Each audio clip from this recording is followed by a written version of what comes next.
In this guide, we're going over how you can get challenge here in AuraCraft. Before we do get into this guide, make sure to like the video and subscribe to the channel with all notifications on. It really does help the channel and lets us know that you want more content like this. We'd greatly appreciate it. And if at any point throughout this guide you did have any questions, just ask them down in the comment section below and we can help you out further. I'm going to be doing my best to reply to every single comment down there. Begin by heading over to this, and essentially what you need to do is just climb up this mountain. It's a little hard to see with this little ruins thing on here, just like so, but you need to climb to the very top of this mountain. I'm just going to quit magic real quick just so that I can get that out of there. There we go. That's a lot easier to see. But climb up this mountain, kind of following the rock pattern, then jump on this tree, and then go ahead and jump on that ledge just like so. And make your way all the way up to this mountain, and then you need to make sure that you jump on the other side in order to get that aura.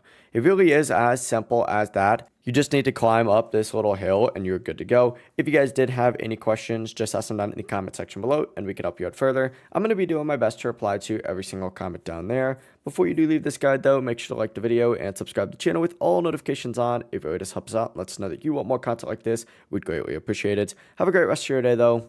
Peace.